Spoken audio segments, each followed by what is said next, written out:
I know. Well, my name's Philip Orange, and I'm pleased to tell you that this section is completely unprepared. Thanks to David dropping me right in the car.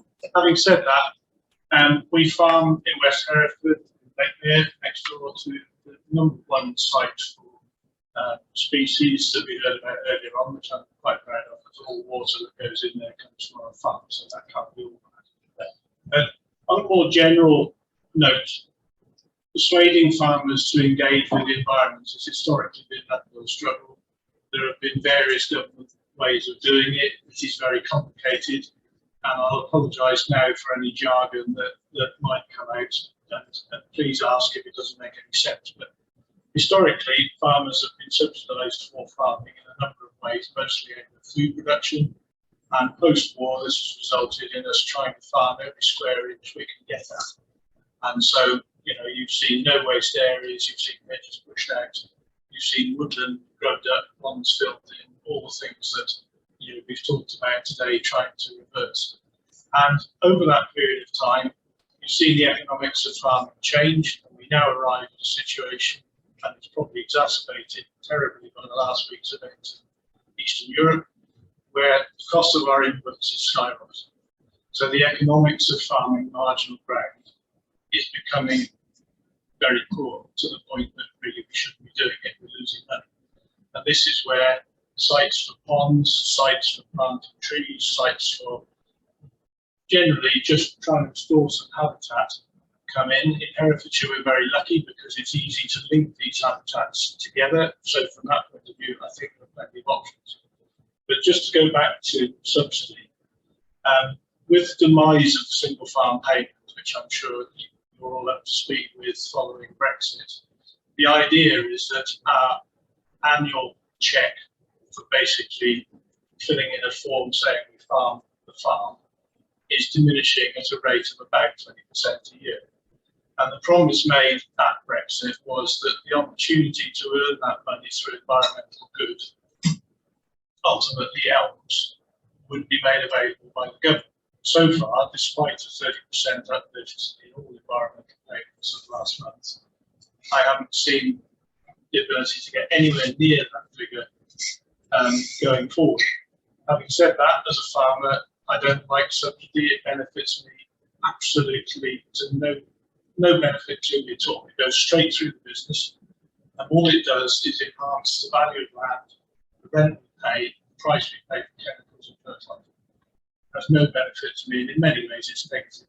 So ultimately, the opportunity is going forward that could be changed, but we left it too late. New Zealanders did it, they took their pain, and now they're happy because they got rid of it.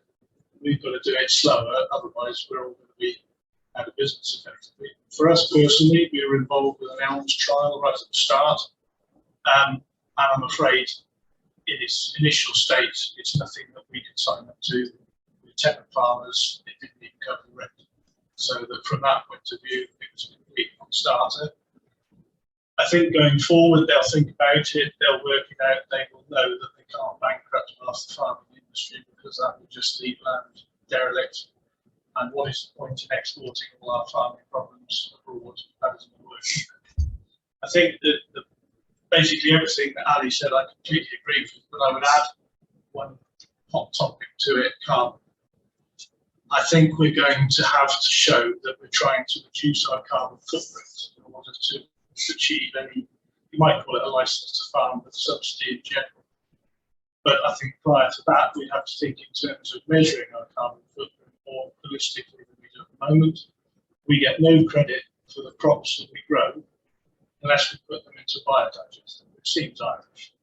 But therefore, what I'm trying to say is that pieces of ground that should be farmed for food production can be and can effectively be done so, but pieces of ground that are not as productive should be used for environmental purposes. And we've dug a pond. Sadly, it didn't have peat in it, much to the best disappointment, but it had a lot of clay in it. And you wouldn't want to look at it at the moment, but it is full of water, I give you that, but it'll look better in a few years' time. But that basically sort of sets where I'm starting from.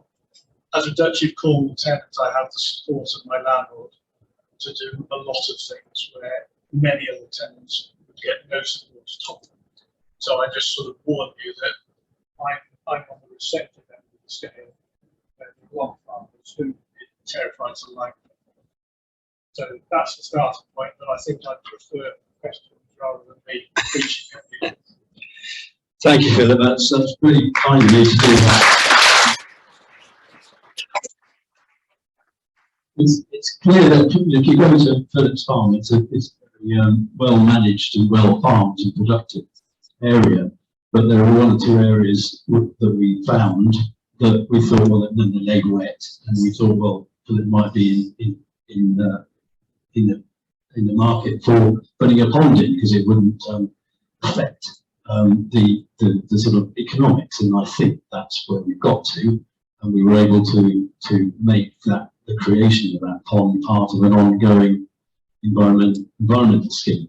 So from that point of view, it worked. I just wondered how it's slightly, you paint quite a bleak picture in terms of the majority of farmers, but do you think there are many others that would see the same opportunity as you saw with us in putting, the odd corner or the odd wet patch, or does that simply still not work for them? I definitely think that there is an opportunity. I think that farmers are, or some of them, less so now, are extremely anxious about the legislation that may or may not be planted on. But increasing input costs soon lead you to looking at a piece of field and thinking, I haven't got enough yield out of it. Even if wheat prices go through the roof, it still costs me too much to grow. It would be much easier to accept some subsidy from whatever means. The general public on the whole are very sympathetic to the idea. One of our other businesses has had a voluntary donation scheme to plant hedges on the farm, which we're planting now, but it raised £5,000 in 12 months. So that was just from the general public saying, oh, well, I'll buy a metre of hedge on the farm. Nothing to do with government subsidy. So the will of the people is there. But I just think that farmers, they have a lot of legislation to deal with, the penalties that they suffer. And I say this, this isn't me whinging about it, but if you get docked part of your subsidy, there's no comeback. You can't go to court. You can't argue it. You can write a letter. They'll just write back and say no. So that the risks are quite high, and if your business is marginal, it can be difficult. And we all know farmers, I'm sure, who aren't exactly rolling in it, and that includes me, frankly. But the point is that for a lot of farmers, they should be looking at their costs and benefits. And I think that some environmental areas will reduce the losses, if you like. If your farming land is losing money, why would you do that? Indeed.